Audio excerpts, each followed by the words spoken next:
Hello, and of course, welcome back to Calculus 2, section 8.9, Improper Integrals, and we are done with chapter 8.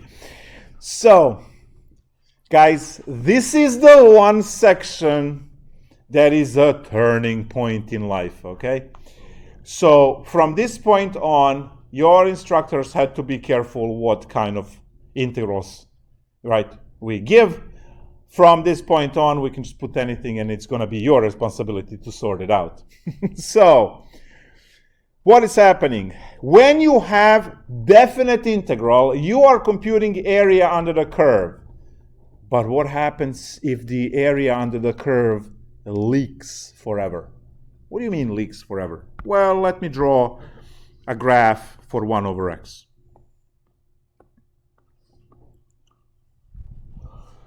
So what do we see on a graph 1 over x if I want to find area under the curve? What do we see? Yeah, we see asymptotes, right? So the area will leak this way, area will leak this way, area will leak this way, right? The question is every area leak infinite? And the answer is no. What? Some area leaks will be finite, and some area leaks will be infinite, which will mean that some of the answers computed in improper integrals will have a finite value, meaning finite area, and some will have infinite, and we'll call that divergent. So, we are going to concern ourselves with 2 types of improper integrals. This one over here is type 1. And type 1 is infinite limits. So that means negative infinity, positive infinity as bounds of your integral. And the scary one is this one, which is type 2. And that one is vertical asymptote. And holy nightmare, those are scary. Those are really scary. Area under the curve in application in physics, let's say, calculates energy of the system. And when you, as a designer of a, let's say, battery, do the job wrong, right? You don't see the improper integral, you don't see the vertical asymptote, those batteries actually explode. And we have those mishaps, right, with various. I remember in the past, right, one of the Samsung notes was exploding, and then one of the Sony computers was exploding, and there was at one point a Dell, the batteries, exactly. So how do those things happen? Well, most of the design, right, will have the integral of some kind, right, and if you don't spot, and since this is all applied, all of the integrals of definite integrals, and when you don't spot the type 2, that's a big deal. Because type 2 integrals tend to give you an answer, and then you say, oh, okay, well, I'm getting an answer, right? But then when you get an answer, and everything is calculated wrong, obviously, reality will not match the calculation, and then issues happen. So let's go and talk about type 1, which is the obvious easy one, and then go to the type 2, which is the scary one. So for type 1, I can go and take a look at the integral, let's say 0 to infinity for e to the negative x dx, right? So this is improper integral. Now, if I am to draw this I would have to draw that way. And we clearly see that we are looking for area from 0 to infinity, but I see that there is an area leak to the right. Now you would expect infinite area, right? You would expect infinity here because remember that the x is going to go to positive infinity. The line will never cross x-axis. It will never touch it. It will never close the gap. So it seems that this will leak forever. And obviously, if something leaks forever, it should add up to infinity, right? But no, actually. Let's see. The way to solve these guys is to change the infinite limit into a finite limit by replacing it with a finite value b for the upper and a for the bottom. So I'm just going to go from 0 to b of e to the minus x dx. And then I'm going to send this b to infinity. You see that? So that this is like a hack. It's like a hack. I'm replacing infinity with b, and then I'm going to send b to infinity. That's reasonable, right? Yeah. So b is a finite value, and then as a parameter, as you said, and then I'm just going to send that to infinity. So now, when I integrate, what's the integral of e to the negative x? It's going to be negative e to the negative x, computed from 0 to b. Now we're going to plug these values in. You have to keep copying this limit until you use it. So, there's going to be a lot of negative points on the test because you don't put the limit in every step. So now I have negative e to the negative b, minus and minus will give me plus e to the 0. And this becomes limit b goes to negative infinity to the 0 is 1, so we can just write 1 minus e to the negative b. Now, how much is e to the negative infinity?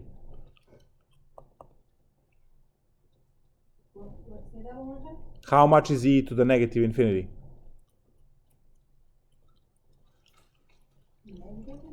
E to the negative infinity. How much is that? 0. Because look, this is your e to the x. This is e to the x. And the negative infinity is here. So how much is e to the negative infinity? 0. So this puppy will go to 0. And the whole thing turns out to be 1. Finite. That's not convergence, right? So we say converges to 1. Exactly. Is it because as you keep on going, that line gets so close to 0? And it gets close quickly.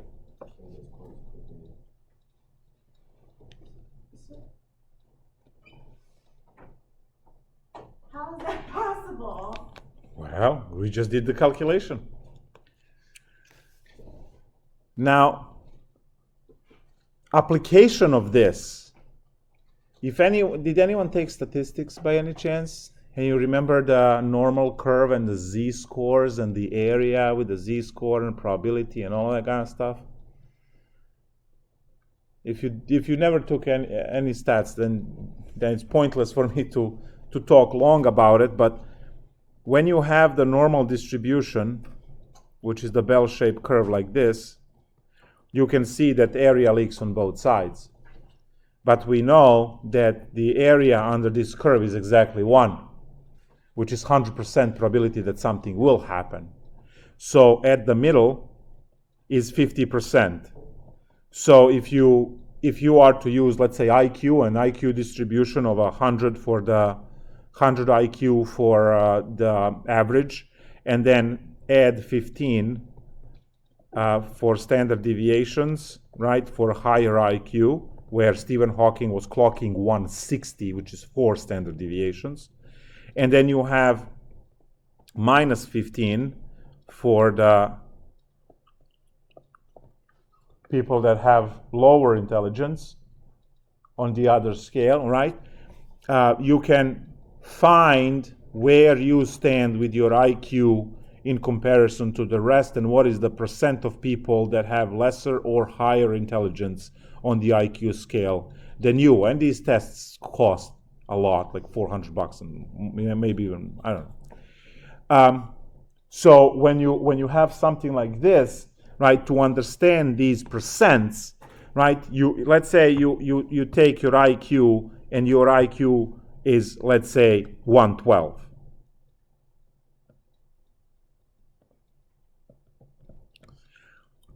You can compute using the 112, you can compute the z-score. Z-score can be converted into what we call area to the left, and that's equal to the percent of people that have lower IQ than you, and then on the other side, higher IQ than you. Now, this particular curve has integral from negative infinity to positive infinity, and it's this kind of improper integral, right? And it has the finite, so I'll just put stuff over here, and the area is equal to 1. So we actually drive all of our statistics with this thing, which is really cool. We are not going to do this integration here because these integrals are one of those that are very bad to integrate. So we don't deal with that stuff. Let's take a look at another example of type 1. Can you just roll up I didn't get everything. Okay. So why did you cross out the B to go to 0? That term goes to 0. You told me to. Oh, I did tell you that. Yes, because the limit of e to the negative infinity is 0. Oh, okay. So 1 minus 0 is 1. And we say converges to 1. Generally, we just write C in a circle, converges, and we move on with our life. I did answer that question. Oh my God, okay. Thank you. Now, what I'm going to do is I'm going to ask now to calculate the integral from, let's say, 3 to infinity for 1 over x dx. So we know that we have our friend 1 over x here, and 1 over x leaks all the way, like everywhere, right? But we don't care about it. We care from 3 to infinity. That's what we care about. So I want to know what's happening with this particular function here. That's what I want to know. Is that just 1/3 then? What do you mean 1/3? I have to integrate. I haven't done anything yet. So limit b goes to infinity, integral 3 to b of 1 over x dx, which is what? Limit b goes to infinity, ln absolute value of x, very good, 3 to b. Limit b goes to infinity of ln b minus ln 3. How much is ln of infinity?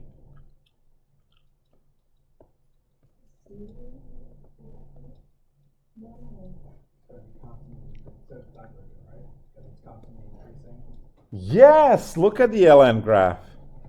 ln x is constantly rising, so when you go to infinity, the y value goes to infinity, so this one blows up to infinity, and we get infinity minus 3, which is, we say, divergent.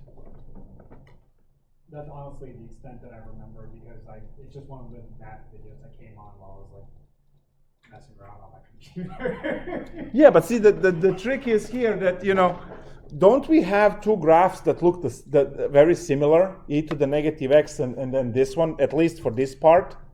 I don't know if I can't squeeze the both of them. in the same viewing window. But if you take a look at e to the negative x goes down like that, and then you take a look at 1 over x from 3, it looks pretty much the same, right, when you sketch a graph.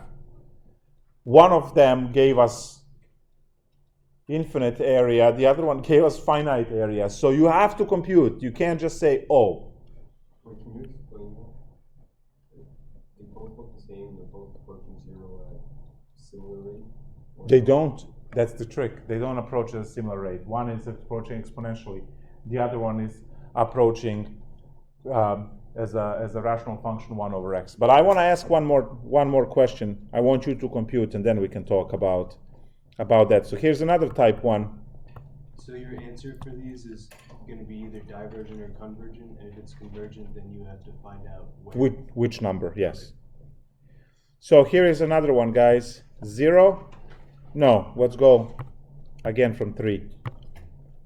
3 to infinity of 1 over x squared dx. So try this one on your own, because you have the previous example. Try this one on your own.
doing some string integrations.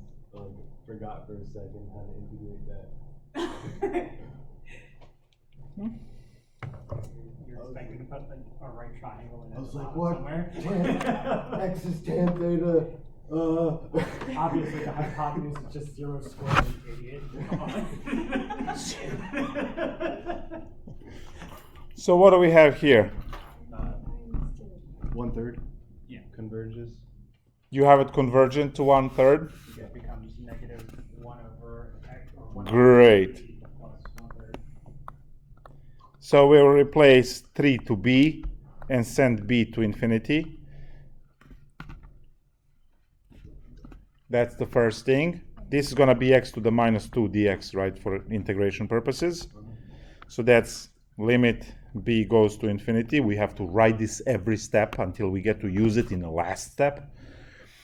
Integral is x to the minus 1 divided by minus 1 from 3 to b. So that's limit b goes to infinity for negative 1 over x from 3 to b.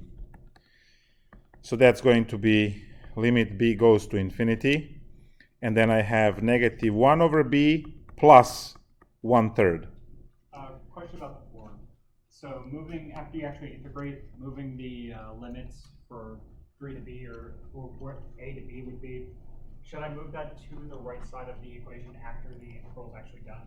Or is it fine if I were to put like limit b to infinity, limits like in a straight line, and then the integrated function? Like where you switch putting the integral sign to putting a straight line, and you switch sides.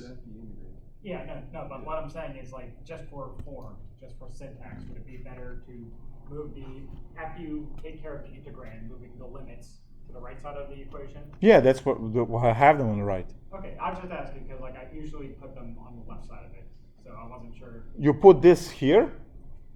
Yeah, no, after I integrate it, I usually leave it on the left side of the equation. That's not the notation. I marked off there, but I'll keep my eye on. yeah, no. Thank so you for I- thank you for letting me know, Better man. to ask forgiveness than permission. Exactly. See. So negative 1 over infinity is how much?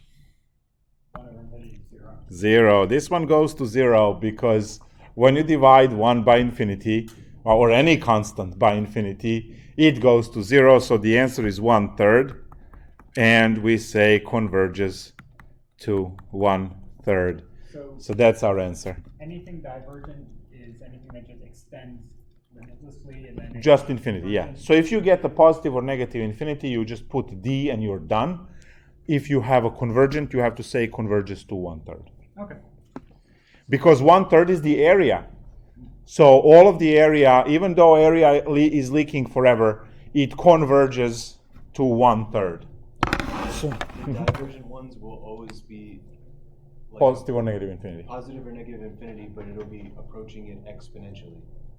Not necessarily, It'll- because this it'll- integral, It'll be approaching its asymptote exponentially, as opposed we to are just- not dealing with asymptotes yet. That's type 2. Then what is this number? 1/3? No, I know that. No, you mean what it represents? I'm asking 1/3? Like, I am asking you, are you asking about 1/3 or? Yeah.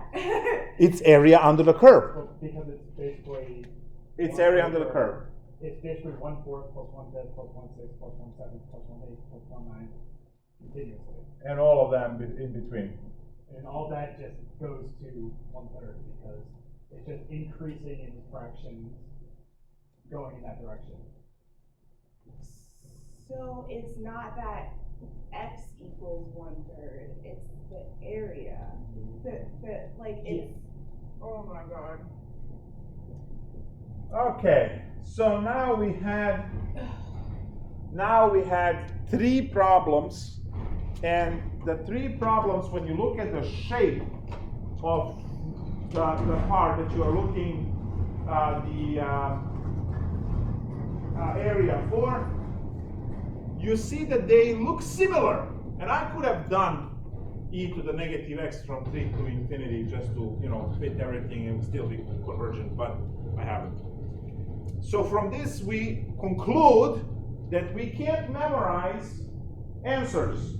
We actually have to do the calculation, make sure that we compute the limit, and so on, so that we can know what the values are at the end.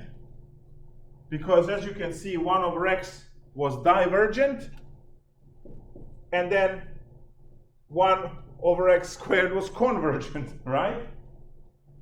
So you cannot memorize all blah blah functions converge or all blah blah functions diverge. That doesn't work. You have to go through calculation. When you go through calculation, you get the answer on the other side, right? So that's the way this thing works. Now, certain problems will be Oh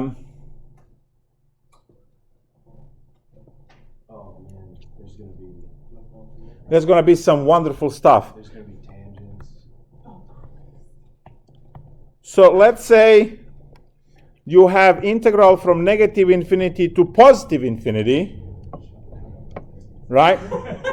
Of 4 divided by 1 plus x squared dx. Right? Let's say you have this puppy to worry about.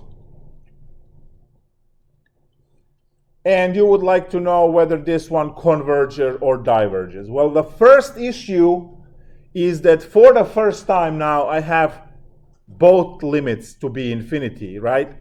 and I can't put two limits at the same time. So this is when you have to invoke your Calculus 1 theorem that you can break the integration at any point in the middle. So the first step here is to write integral negative infinity, let's say, to 0 of 4 over 1 plus x squared dx, plus the integral of 0 to infinity of 4 over 1 plus x squared dx. Because what's happening here is, right, you have two separate infinities, and you have to deal with them with the two separate limits.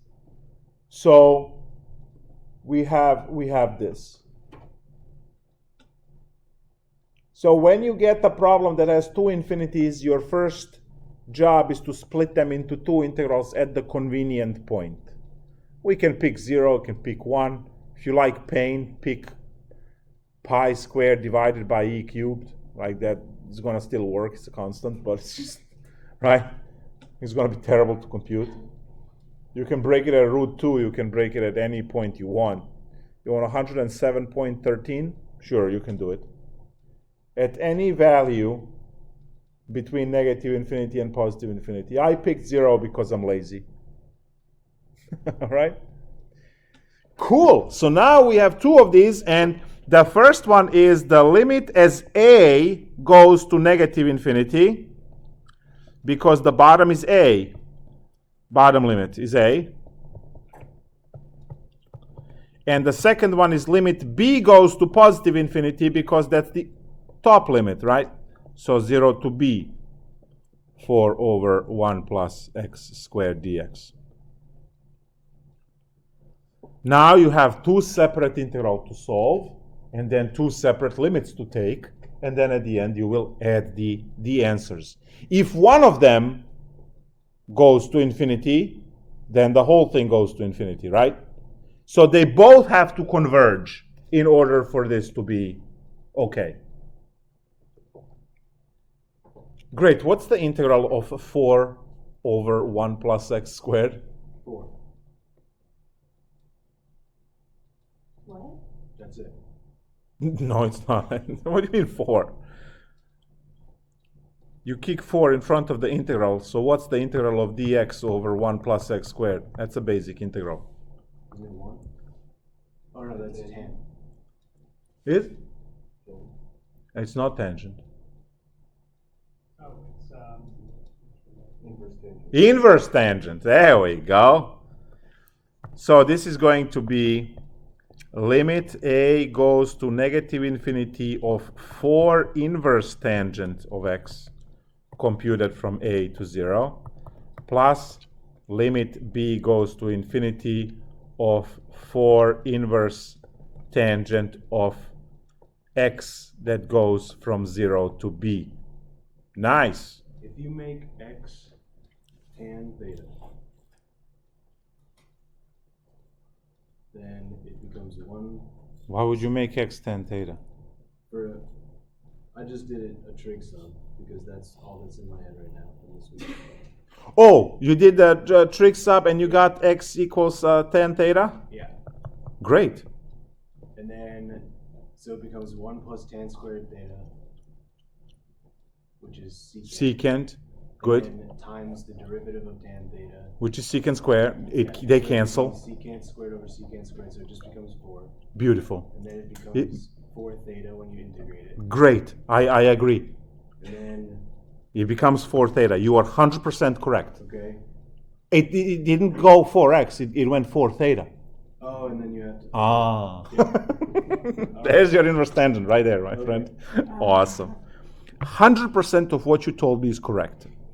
You just have to go one step further. Just one more. All right? And you get your inverse tangent.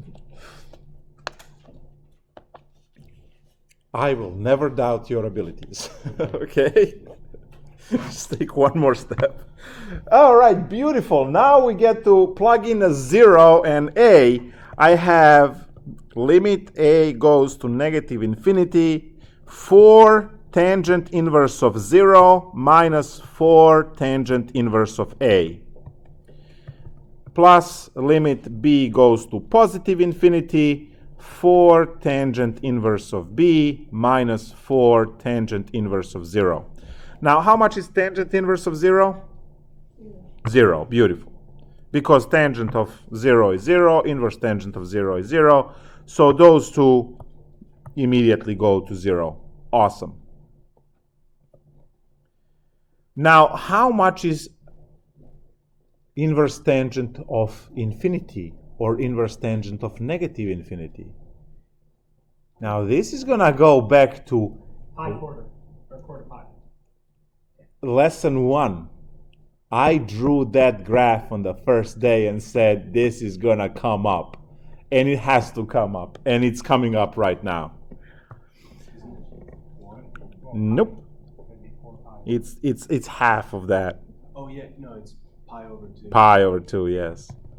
So you have these asymptotes, and these and the inverse tangent snakes in between like that, and the asymptotes are at negative pi over 2 and pi over 2.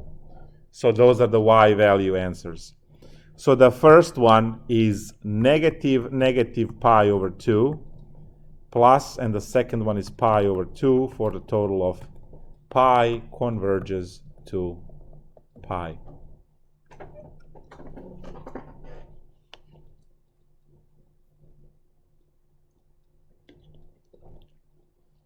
Lies converges to 4 because I forgot to multiply everything by 4. There is a 4 that multiplies everything, so 4 pi. I have a question. Yes. How does the original graph look like?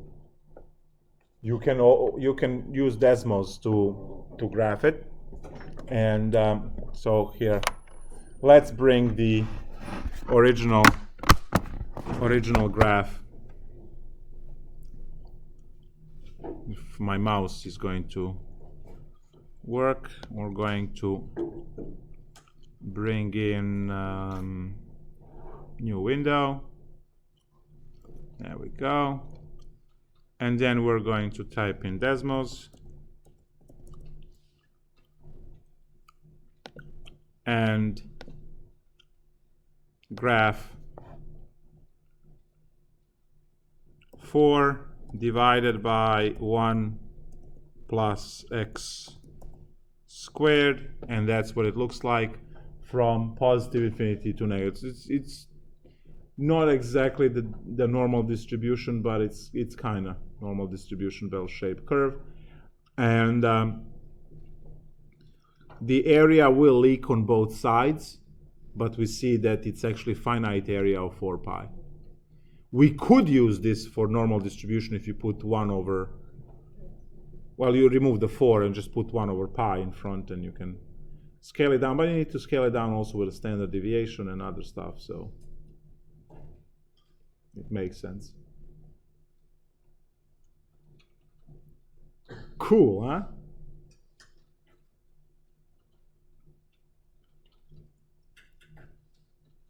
So these are the cheap ones, type 1. Type 1 improper integrals are not the scary ones because it is obvious that something strange is happening because you have a definite integral that has infinities in limits. So it's obvious that you have to do something special, right? The scary ones are the type 2, which is why I put their title in blood red. Type 2. And these are the scary ones. So why are these the scary ones? Because if you are not careful and you are not analyzing your problems before you do them, chances are that you are going to miss the type 2. And if you miss the type 2, area under the curve becomes unbounded. If the area represents energy, then your project will explode. and that is a problem. So let me give you an example of type 2 integral that is very scary. Say you have integral that goes like this: dx over x minus 3 from 0 to 6.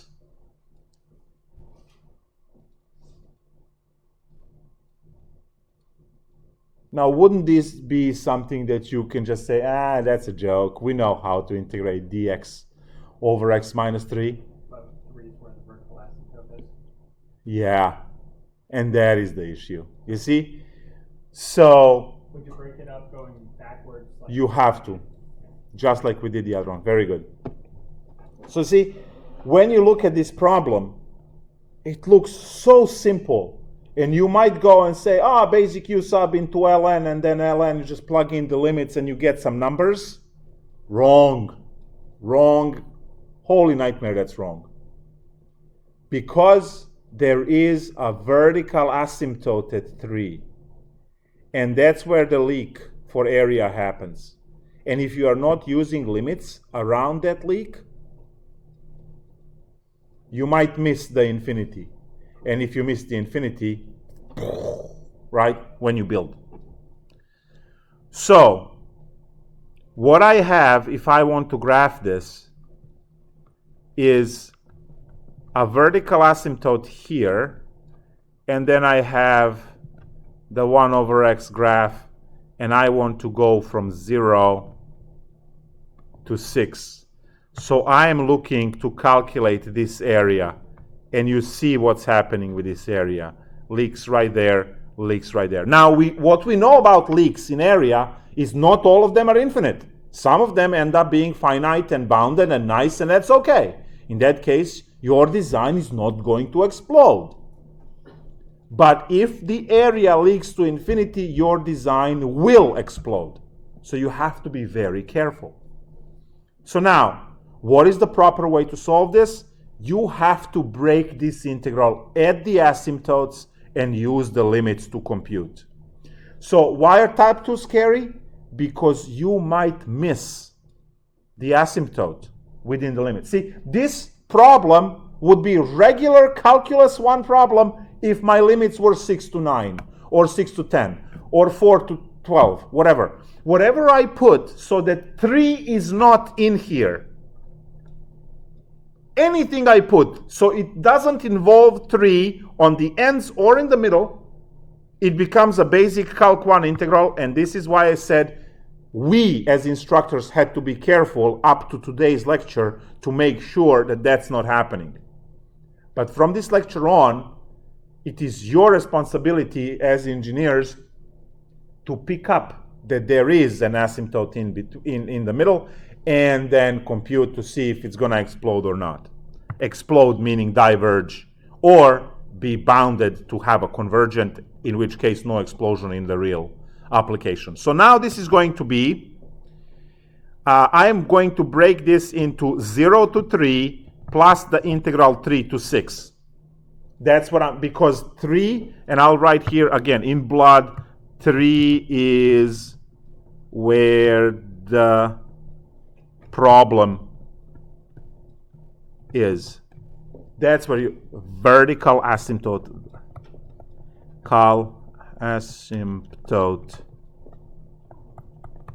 vertical asymptote at x equals 3, which is why I am breaking everything at 3 in this case.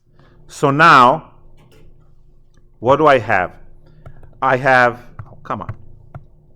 I have a limit x approaches 3 minus, because I'm approaching from the left, of integral, not x, sorry, b, 0 to b of dx over x minus 3, plus, because we are adding the area on the left and area on the right, so plus, and now a approaches 3 plus, because I am approaching 3 from the right. So this This is 0 to 3. The first integral is 0 to 3, and the second one is 3 to 6. But I'm replacing those three with limits, and because limits approach from a certain side, right, we put 3 minus and 3 plus. And I have dx over x minus 3. So these are the values. So this is the setup. And from this point on, you just compute the integrals the way you compute integrals. And then you will compute limits later.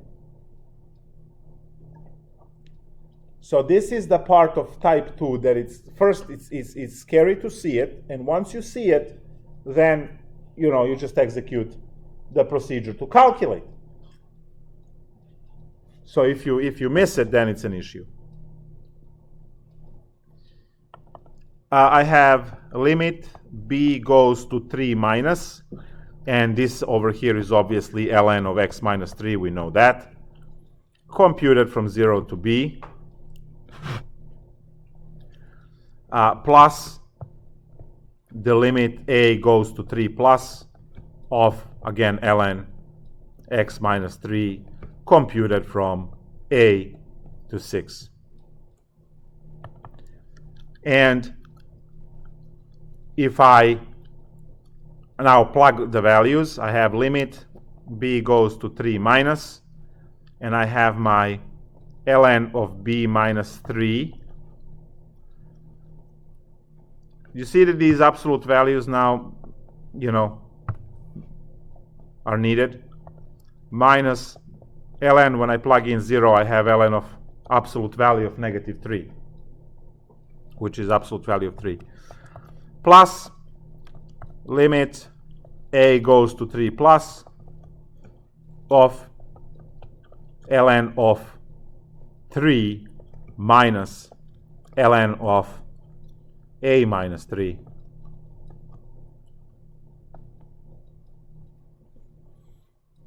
How much is 3 minus 3? 0. And what's ln of 0? 1. Oh no, you can't do it. ln of 0 is negative infinity, right? Yeah. So this one shoots to negative infinity, and this one shoots to negative infinity. Ooh.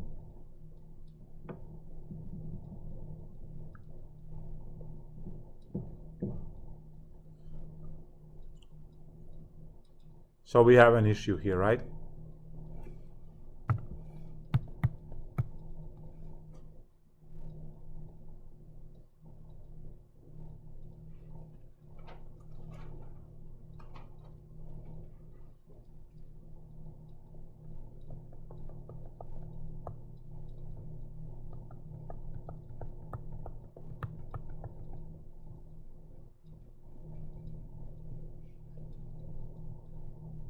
This looks more like a tree than the nuclear explosion that I'm trying to portray, but So, do we treat?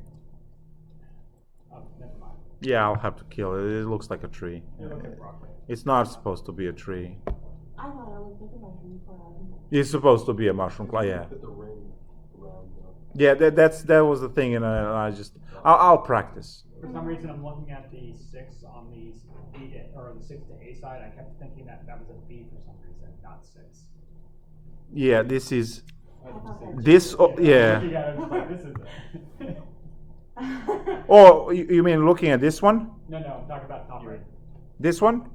Yeah. That's a 6. Yeah, for some reason I kept thinking it was A to B. It was like 0 to B, then A to B. I'm like, what the hell? But I was too afraid to speak up. If you get like infinity minus infinity or I got it. something like that, like, or if you Infinity get minus 1. They are in. See, this one is approaching from the left, and Yeah. this one is approaching from the right. So they are in different terms. When they are in the same term, you have to use infinity minus infinity, which is what Yeah, what? L'Hopital rule, right? Yeah. Okay. Mm-hmm. Oh, that's gonna Okay. come up. That's gonna come up. So would you take the derivatives of the original integrand? No, the answers. Okay. Because now your A is x actually. But since they're two separate problems now, So they became something where it was Infinity minus control over the integral, where it's infinity minus or infinity minus. infinity minus infinity is in improper is in L'Hopital's rule, right? Indeterminate form of 0 divided by 0, infinity divided by infinity. So infinity minus infinity can be converted into these things. But they're two separate problems here. Because that one approaches 3 minus, this one approaches 3 plus. But if we get 0 minus 0, we're still good. Oh, but you're talking about 0 minus 0 is 0. So yeah, you're good. Converges to 0. so Great. in terms of like if it's ln to infinity minus ln to infinity, then you would just combine them under. Infinity over infinity, And yes. you would start doing. Yes. Okay. Then you would do L'Hopital rule. So I'm thinking like, what if you ended up with infinity minus infinity, not ln to infinity? Yeah. So if you don't know L'Hopital rule, you might. I mean, your L'Hopital rule is going to be used so much for chapters 10 and 11, you'll be sick of it. Okay. So the sooner you review the L'Hopital's rule, the better. Yeah. That's the deal. I mean, that's just taking derivatives, so you get a determinate form. Yes.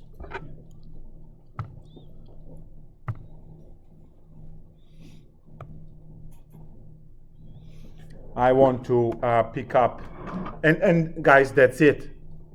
Type 1, type 2. Now we have to do more examples for, can you have type 1, type 2 together? Possibly. Of course. Okay. Of course. So you have infinity. If I say, let's have ln x divided by x from 0 to infinity. ln is providing a vertical asymptote, right? Oh, you're right. And then over x should drop down the ln into the 0. Hopefully, is it? ln x divided by x. Well, I mean, no matter what, you have a 0 in there, you're done. It's a vertical asymptote at 0 going down, and the horizontal asymptote to infinity. But it's 0, right? And it kind of oozes. It Yeah. goes up a little bit. So having ln x over x, that's a very easy integration with the u sub. And this one, 0 to infinity, is here in blood, both types. Come on, draw. So it would be negative infinity to 0 on the negative side. Uh-huh. So both types here. And the way you would break this is you would say, I go 0 to 1 of ln x over x dx plus 1 to infinity ln x dx, and then you have your limit. Now 0 is the problem, so a goes to 0 plus, because you are approaching the asymptote from the right. A to 1 ln x over x dx. Plus, on the other side, it's the limit. B goes to infinity, because you want to put b on top and have your ln x dx. Two separate problems now, right? And if one of them goes to infinity, the whole thing diverges, right? They both have to be convergent. Let's say one converges to 1, the other one converges to half. Well, then everything converges to 3 halves, right? But if one of them explodes, the whole thing will explode. So you have to be very careful, right? So this is a problem that has both types in a single example.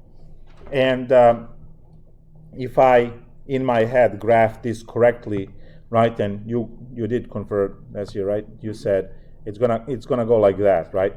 Something like that. Yes.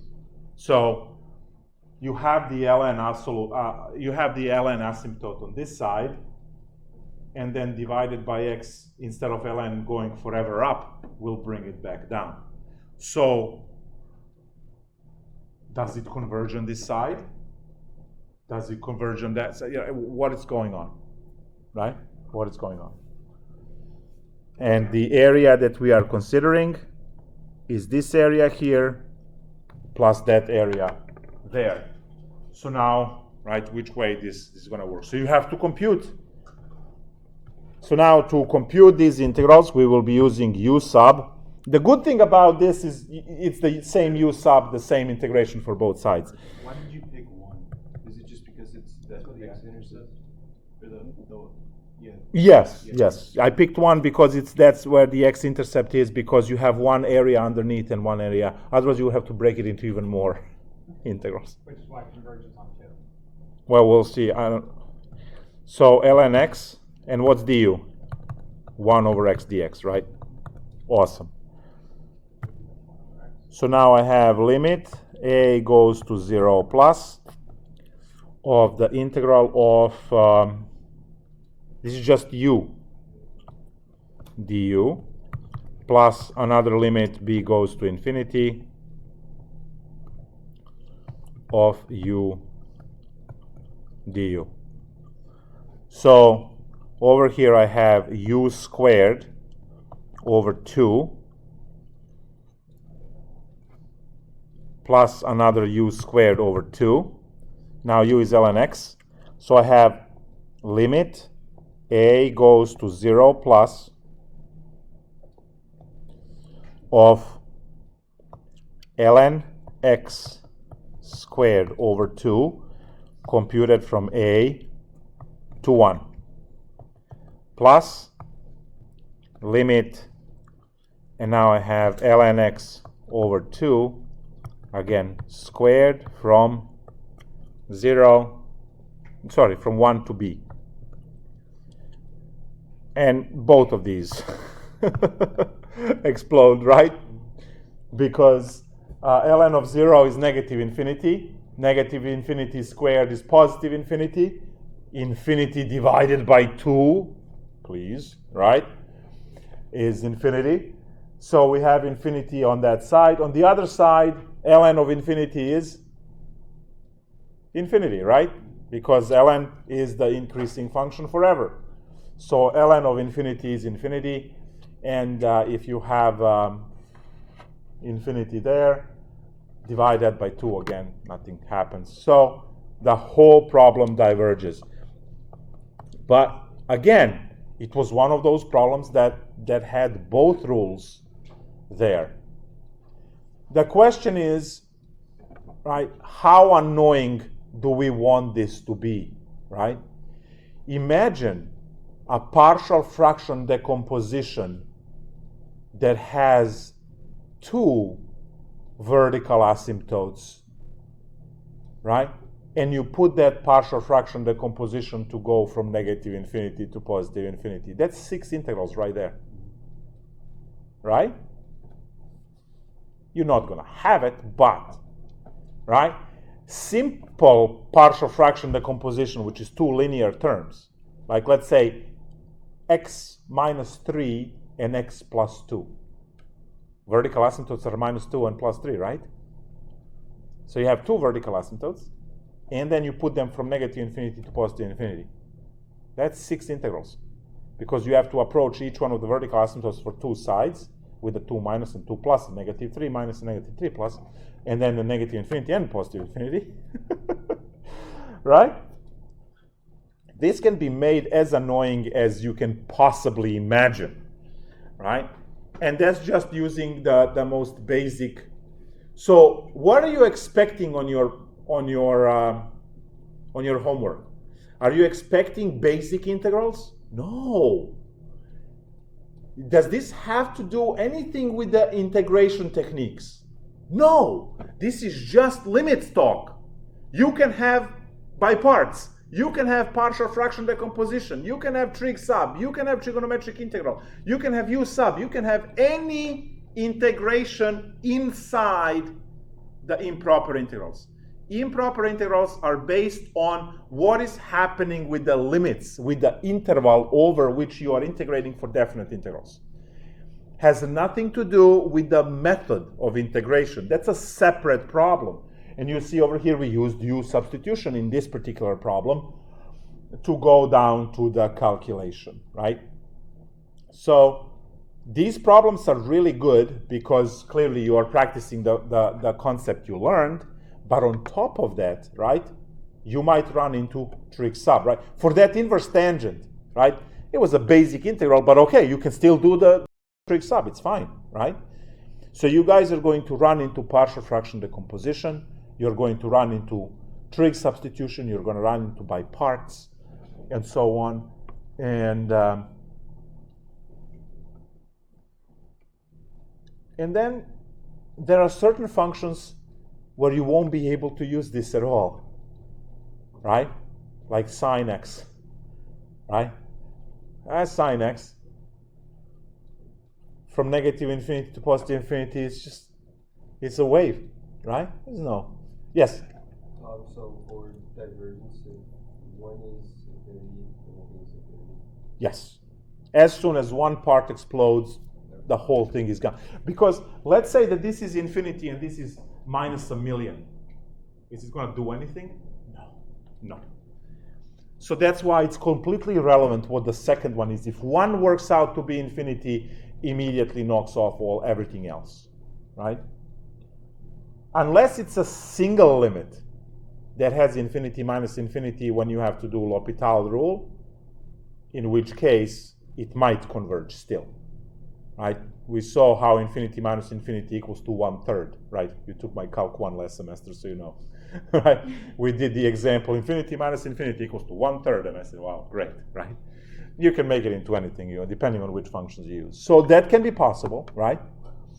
Infinity minus infinity could be a finite value depending on the function that it's there.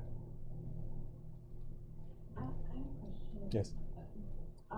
The limits are kind of confusing me. So like, would it be the limit as a goes to 0 from the right side, and then you do another one as it goes to 0 from the left? There will be no from the left because there is no function on the left. Okay. But the limit, see, you are only approaching from the right. Okay. But the limits are, remember, the limit is just a y value. When you plug in x in the formula, in the equation, you get the y value out. So when I plug in 0 into the ln, I get ln of 0. And ln of 0, as you can see, ln of 0 is negative infinity. So, and then when I square it, it becomes positive infinity. So that's how I know. But in general, like, would it, like because you're talking about like the 6, you would have 6 integrals that you have to set up. So like with each one, yes, it's like 3 different numbers, but 1 left, 1 right. Okay. So what you're asking is connected to the, what's going on over here?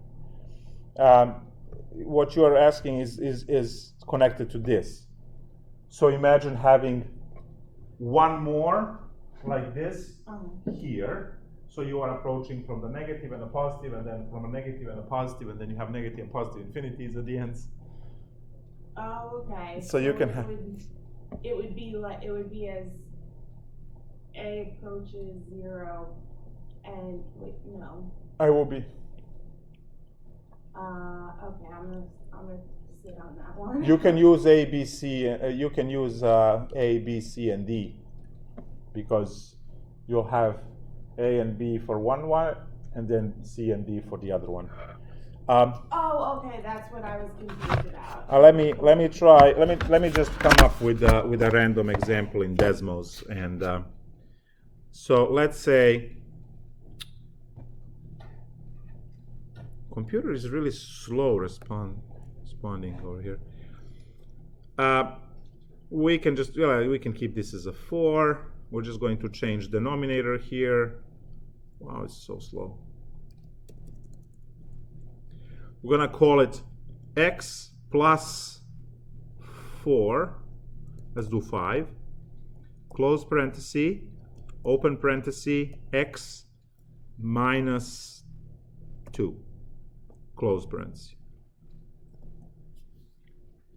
Okay, so now you see the graph, right? And hopefully you see the two vertical asymptotes.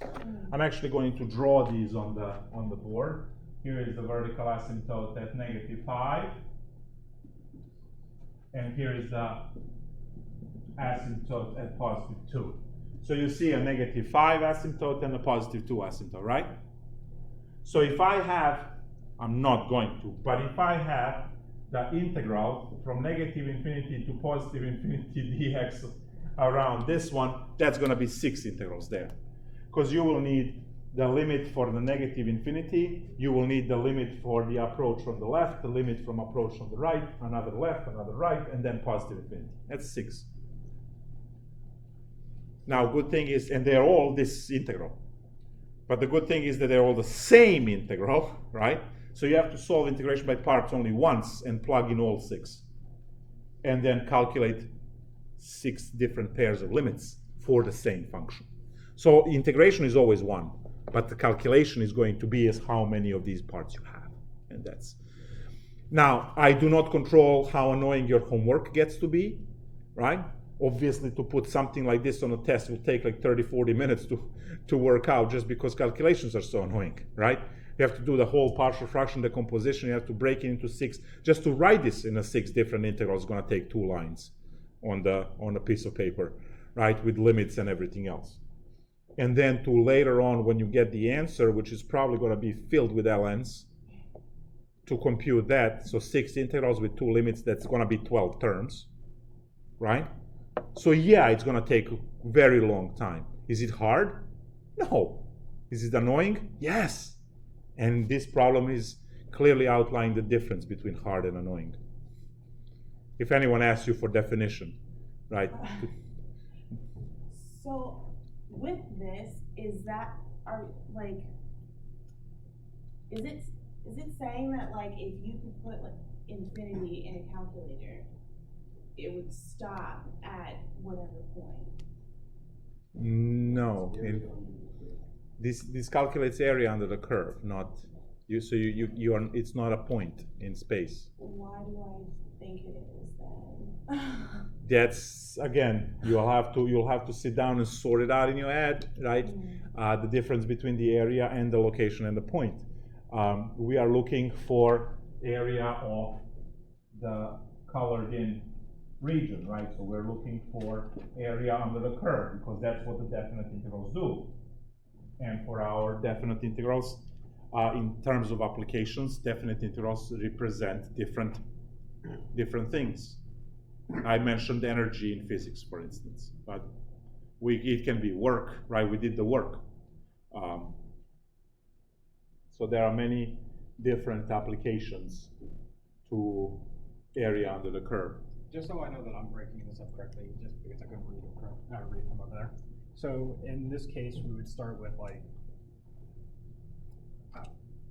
I had to. Yeah, I realized that. So in this case, it would just kind of break up into the limit of B. Will we use multiple A's and B's, or would we still? No, A, B, C, D, E, F. Okay, so because you need 6 of them. Right. So it'd be as B approaches negative infinity. No, A approaches because it's the bottom, right?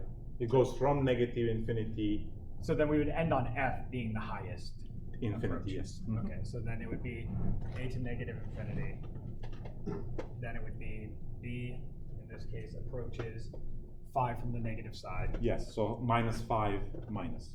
5. Yes. And then for here, it would be as, let's say, it would be C approaches -5 plus. Yes, C approaches -5 plus, yes. And then this would be, I guess, D to negative, or D to 1. So in that case, it would be like D to 5. So it would be as D approaches 1 from plus, or? No, 2. Asymptote is at 2. So you wouldn't separate this into its own separate. Oh yeah, you would. Like from here to here, because. But you don't put the limit for it because there's nothing happening. You asked me about the limits. Okay. Ah, okay. That's what, now you understand what I mean. Now So I get. here we would Okay, still okay. have -4 to positive 1. You have to pick the points. Okay, my friend. So it's going to be negative infinity to, let's say, negative 6 plus negative 6 to the problem, which is negative 5. Negative 5 is the problem. Let me see. Where's my, no, I'm waiting for my microfiber cloth. Otherwise, I have to use your Yeah, tie. because that's what I was asking about. So, like, I know. Yeah. Negative 5, and then plus the integral of negative 5, which is the other side, and then you can pick something, let's say 0 plus integral 0 to 2 plus integral 2 to infinity. And then that's where you're going to start separating it into. No, sorry, 2 to 3. I can't have two bad points at once. Yeah. So bad points are negative infinity, negative 5, And positive 2, and infinity, right? So I can't have two of these in the same integral, which is why I am breaking them at different locations. So if I break them, and then we can set up the limits. Oh, you'll enjoy this on the homework, so you'll play and then you'll see. So my breakpoints are at 6. You need 3 to infinity as well, right? Oh, plus, yes, thank you, 3 to infinity. Yes. There we go. 1, 2, 3, 4, 5, 6 integrals, as I promised. So, Also, you can't break it up on the icing. You can't do the negative infinity to like on the icing point, right? you can't, because you have two problem points and you can't put the two limits in the same problem. And you break up across the y or the y-axis just because it's going over an axis. No, you can break it anywhere. Okay. If it cuts through the axis, it's convenient to cut there, but so these are the cuts that I made. I made a cut at -6 at 0 and 3, but you can make cuts anywhere else. Okay. And so I am cutting at these points that are neutral because I can only put one limit per integral. I can't put two limits. So this notation with the a and b in the same limit doesn't work, right? Each one has to have its own limit. So the limits would be, the list for limits would be, so for the first one would have just negative infinity, this one would have -5 from the left, this one would have -5 from the right, this one would have 2 from the left, this one has 2 from the right, and this one has positive infinity. So these are what the limits are going to. You can only have one limit And then per integral. you would go A, B, C, D, E, F. Yes. Okay. That helps a lot. Yeah. You setting it up like that, because that's how I'm going to set it up from now on to start. Yeah. It's a lot easier to see. Because I was having trouble just visualizing that. I actually think Basic, I it's just did that on our problem Yeah, you did. for You did. which one did I do? Might have Oh, been this one. Oh, I erased it. Yeah. I know I had this. I know I had this for this problem where I said negative infinity to 0 plus 0 to infinity. I know I had this Yeah, written. you did, but I mean, 6 is more daunting than 2. having Yeah. that, and then, no, having that, and then also having like, okay, we're approaching negative infinity, and then Right, we're once you're approaching approaching, -5 right, from the once left. you're And so the 5. it helps seeing it like right underneath it, because then you know whether it's going to be like A or B. Yeah, A, B, C, D, yes. So whatever, I'm gonna switch back to Desmos so it's cleaner. There we go. So yes. It's much easier to see what you are supposed to write there. And these things can be incredibly complicated, but not hard, just annoying as hell, right? That's the difference between. As if you can do basic integration, you should be able to score all these problems. The question is, are you noticing that improper integral, right? When the problem appears, did you see the vertical asymptote? Because that's the one that is important. So this is just limits at infinity. Limits at infinity type 1, that's easy to see. The question is, are you seeing the one that has the vertical asymptote? Type 2 is the evil one. Which is why, what I said, from today till the end of your days, anytime you see a definite integral, first thing you check is this, right? The type 2. Because type 1 you're going to see, it will have infinities. Anytime you see from this point on, Calc 2, Calc 3, differential equations, Physics 2, I don't care which course, right? Anytime you see any definite integral ever from today on, the first thing you do is you ask yourself about type 2. Then you can start thinking about integration techniques, blah, blah, blah. So it goes definite integral, test for type 2, and then we go from the, right? I mean, obviously, if the computer is available to solve it for you, you're not going to bother, but, you know, let's say you're sitting in the thermodynamics course, right? At your 4-year school. You got to check for this stuff, right? So you got to check, because there's going to be definite integrals to solve. And some of those problems are really spicy, and the stuff comes up, of course. It has. I mean, otherwise,